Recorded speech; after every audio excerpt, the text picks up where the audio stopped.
నా మీద నా కుటుంబం మీద చేసినటువంటి పాశవికమైన దాడిని మీరందరూ చూశారు.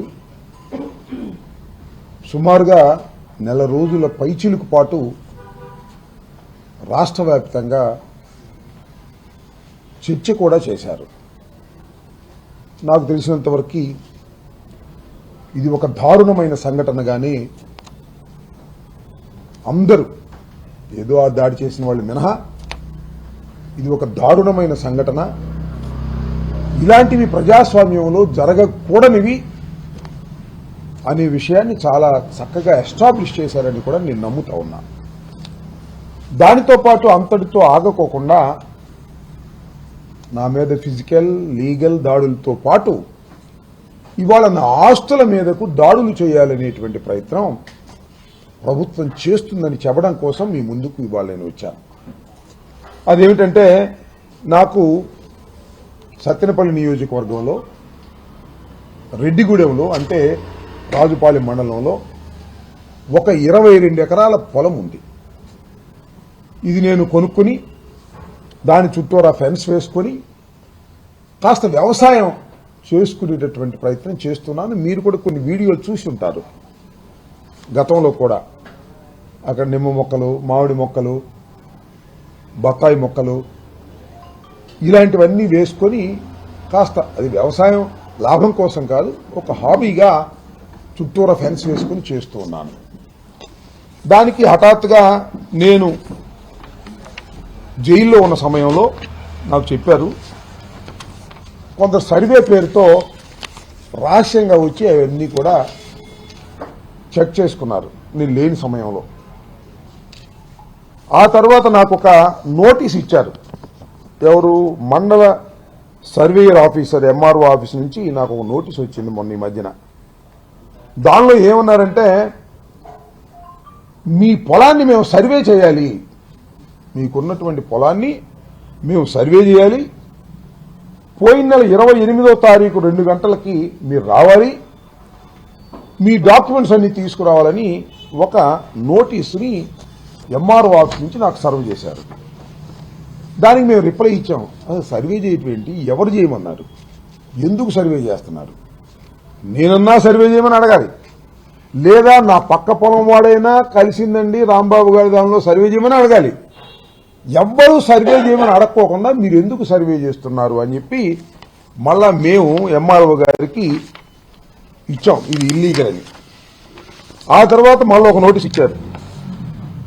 దానిలో రాజుపాలెం మండల తహసీల్దార్ గారు ఏమంటారంటే, regional vigilance and enforcement officer గారు దీన్ని చెక్ చేయమన్నా అంట. Regional vigilance and enforcement officer గారు దీన్ని చెక్ చేయమన్నా అంట. దేనికంటే, దీనిలో గెస్ట్ హౌస్ ఉందట, దీనిలో ఒక స్విమ్మింగ్ పూల్ ఉందట, అందువల్ల దీన్ని చెక్ చేయాలి అని చెప్పేసి మళ్ళీ నోటీస్ ఇచ్చారు. This is also illegal.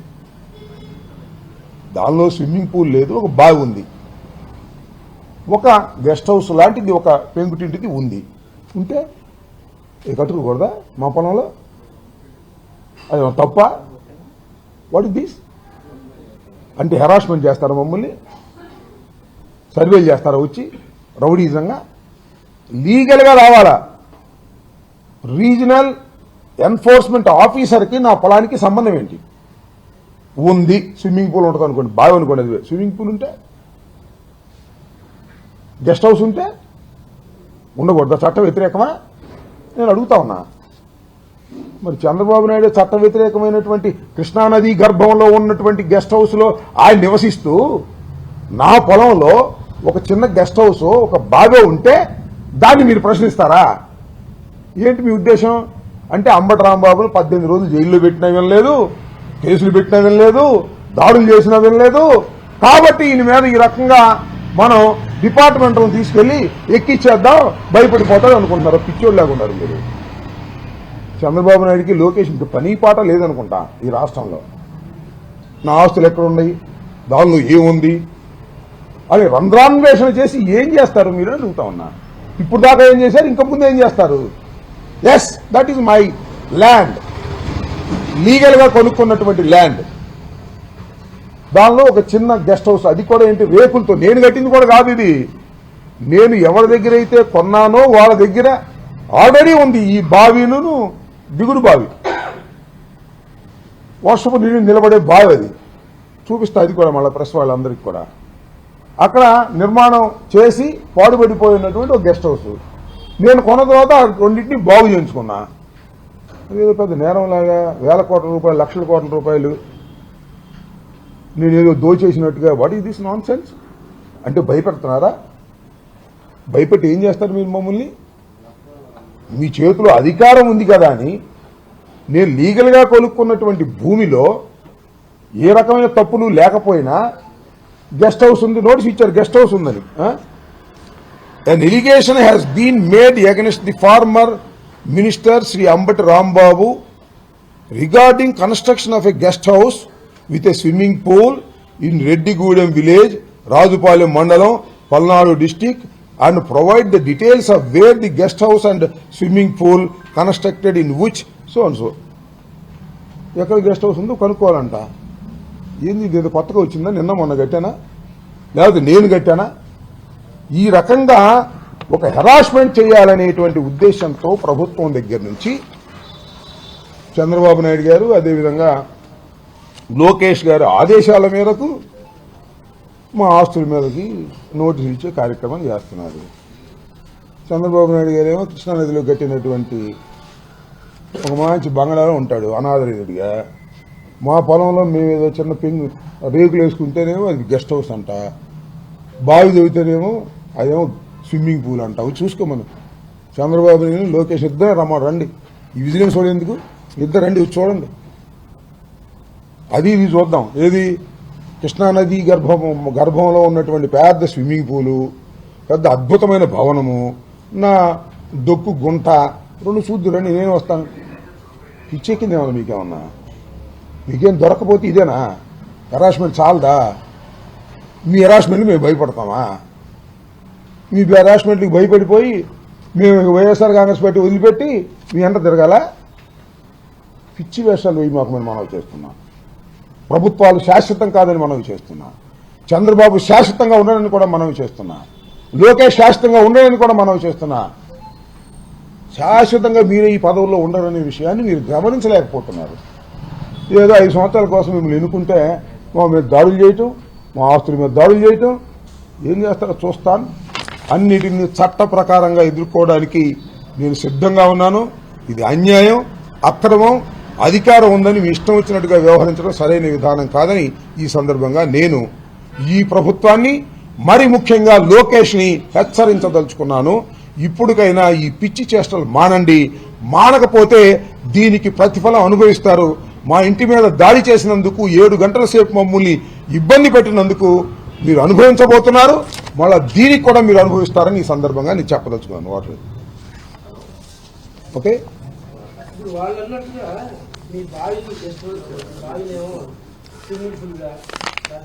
చిన్న రూమ్ గెస్ట్ హౌస్ చెప్తూనే అందులో ఏమన్నా అసాంఘిక కార్యక్రమాలు జరుగుతున్నట్టుగా చెప్తున్నారు. అసాంఘిక కార్యక్రమాలు జైల్లో ఉంటే అక్కడేం జరిగేది వాళ్ళు బొంద ఏంటి? అదే అట్లాంటివి ఏమి లేవు దీనిలో అలాంటివి ఉన్నాయని అన్నారు.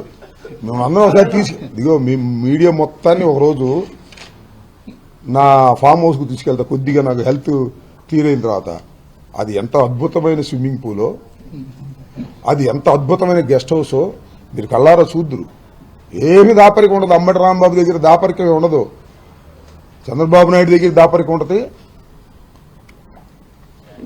కృష్ణా నదీ గర్భంలో నేను అడుగుతా ఉన్నా, ఈ రాష్ట్ర ముఖ్యమంత్రిని అడుగుతా ఉన్నా, ఈ రాష్ట్ర ముఖ్యమంత్రి కుమారుని అడుగుతా ఉన్నా, ఎక్కడున్నారా మీ నివాసం? కృష్ణానదీ గర్భం కదా, ఆ ప్రవాహానికి అడ్డంగా ఇల్లు కడితే దానిలో ఉన్నారు. అక్కడ స్విమ్మింగ్ పూల్ ఉంది. ఆ మధ్యన వరద వచ్చినప్పుడు అది మునిగిపోయింది. అలాంటి కట్టడాల్లో ఉండి నేనేదో వ్యవసాయం చేసుకున్నా హుషారుగా అని నేను కొనుక్కుని దానిలో చిన్న రేకుల షెడ్యూని రిపేర్ చేసుకుంటే అదంతా స్విమ్మింగ్ గెస్ట్ హౌస్ లాగా ఉందంటే స్విమ్మింగ్ పూల్ లాగా ఉందని నోటీస్ ఇస్తారా? ఏం చేస్తారా? నాకు అర్థం కాలేదు. చంద్రబాబు నాయుడు గారు, లోకేష్ గారు ఏం చేస్తారు మీరు? విజిలెన్స్ అండ్ ఎన్ఫోర్స్మెంట్ డిపార్ట్మెంట్ మీ చేతిలో ఉందని వాళ్ళు మీ మాట వింటారు కానీ నోటీసులు ఇస్తారు. రేపు మా చేతిలోకి రాదా? విజిలెన్స్ అండ్ ఎన్ఫోర్స్మెంట్ డిపార్ట్మెంట్ ఏంటిది పిచ్చి చేష్టలు? పిచ్చెక్కినట్టుంది చంద్రబాబుకి. ఇది లడ్డు దగ్గర నుంచి చంద్రబాబు పిచ్చెక్కింది. నారా చంద్రబాబు నాయుడు గారు వెంకటేశ్వర స్వామి ప్రసాదంలో పంది కొవ్వు, చేప నూనె, గొడ్డు మాంసం కలిసిందని ఏ రోజు అన్నాడో ఆ రోజునే చంద్రబాబుకి శాపం తగిలింది. గుర్తుపెట్టుకోండి. భగవంతుడు క్షమించడు. దుర్మార్గమైన మాటలు మాట్లాడాడు చంద్రబాబు నాయుడు గారు. ఏ నిరూపణ లేకోకుండా అన్యాయంగా జగన్మోహన్ రెడ్డి గారి మీద కోపంతో వెంకటేశ్వర స్వామి ప్రసాదాన్ని తప్పుబట్టాడు. అది నిరూపణ కానటువంటి దాన్ని నిరూపణైనట్టుగా దబాయిస్తున్నాడు. అల్లకల్లోలం చేసేస్తున్నాడు రాష్ట్రాన్ని. లడ్డూలో పందికోవు, లడ్డూలో చేపనుని, ఇదే ఈ మాటలతోనే రాష్ట్రాన్ని అల్లకల్లోలం చేయాలనుకుంటున్నాడు. చివరికి నువ్వే అల్లకల్లోలం అవుతావు, గుర్తుపెట్టుకోమని మనం చేస్తున్నా. వికటిస్తుంది, నువ్వు చేసినటువంటి పాపాలన్నిటి కూడా వికటిస్తుంది. అరే లడ్డూలో ఏదైనా ఉంది అని ఉంటే తేల్చాల్సింది డిపార్ట్మెంటు, తేల్చాల్సింది ల్యాబ్లు, తేల్చాల్సింది సిట్టు, తేల్చాల్సింది సిబిఐ. ఇవేవయ్యా నాకు అర్థం కాదు. ముఖ్యమంత్రి అయితే జగన్మోహన్ రెడ్డి గారి మీద కోపం ఉంటే ఆయన హయాంలో జరిగిపోయిందని చెప్పేసి తప్పుడు ప్రచారం చేస్తే, ఈ తప్పుడు ప్రచారం చేయబట్టే ఇవాళ ఇన్ని అరిష్టాలు జరుగుతూ ఉన్నాయి రాష్ట్రంలో. ఇన్ని అరిష్టాలు ఎప్పుడైనా జరిగినాయా? దేవాలయాల్లో ఎప్పుడైనా ఇన్ని మరణాలు జరిగినాయా? ఇలాంటి మరణాలు జరుగుతున్నాయంటే కేవలం చంద్రబాబు నాయుడు గారు శ్రీ శ్రీ శ్రీ వెంకటేశ్వర స్వామి ప్రసాదాన్ని రాజకీయంగా వాడుకోవాలని చేసిన ప్రయత్నం వల్లనే ఇలాంటి అరిష్టాలు వస్తున్నాయి. ఇప్పటికైనా గ్రహించమని మనం చేస్తున్నాం. సమాజాన్ని రెండుగా చీల్చేయాలనుకుంటున్నాడు. చీల్చేసి ఏదో దానిలో లబ్ధి పొందాలని అనుకుంటున్నాడు. ఇది సరైనటువంటి విధానం కాదని కూడా చెప్పదలుచుకున్నాను. ఇలా మా గెస్ట్ హౌస్లు అంటాడు, మా పొలాలు అంటాడు, ఏం చేస్తాడో నాకు అర్థం కాల. రేపు మా ఇంటికి కొన్ని నోటీసులు ఇస్తారు, దీనికి కొన్ని నోటీసులు ఇస్తారు. లీగల్గా సంపాదించుకున్నటువంటి ఆస్తులు అవి మరి మా మీద ఇంకా చేస్తారు నాకు తెలుసు. ఇంకా ఎదుగుతున్నారు. అయితే లిక్కర్ ఎదుగుతారంట, ఆ ట్రాన్స్పోర్ట్లు ఎదుగుతారంట, నన్ను 18 రోజులు పెట్టడం కుదరదంట, ఇంకా పెట్టాలంట. పెట్టుకోండి, ఎవడు కదండి పెట్టుకోండి. నేను మొన్నే చెప్పా కదా, సెంట్రల్ జైలు నుంచి వచ్చేటప్పుడే చెప్పా మళ్ళా వస్తానని. భయపడే ప్రశ్న లేదని మనం చేస్తున్నాం. భయపడి రోజు చచ్చే కంటే ఒకేసారి చూసుకుంటాం ఏదైనా ఉంటే. ఇంత దుర్మార్గం అండి, ఇంత అన్యాయం అండి, ఇంత అక్రమం అండి. మమ్మల్ని ఎంట పడతారా? పడని చూద్దాం. అన్నిటికీ ప్రజలున్నారు, పైన భగవంతుడు ఉన్నాడు. గుర్తుపెట్టుకోండి. అన్నిటికీ సమాధానం చెప్పే రోజు ఒకటి వస్తుంది చంద్రబాబు నాయుడు గారు. మీ ఘోరాలకి క్రూరాలకి ప్రజలు చూస్తూ ఊరుకుంటారని అనుకోకండి. 2 సంవత్సరాలు అయిపోయింది, ఇంక 3 సంవత్సరాలు ఉంది అంతేగా. ఇంకా దగ్గరికి వస్తుంది. దగ్గరికి వచ్చినా తెలిసింది మీకు దీన్ని మజా ఏంటో, ప్రజల్లో ఎంత వ్యతిరేకత ఉందో అప్పుడు తెలుస్తుంది. ఓకే, ఎవడు అనుకునేది టీడీపీలోకి వస్తాను, ఎవడు అనుకోడు. అదన్నీ అవును పని. వాడు అనుకుంటాను, నేను అనుకుంటున్నా.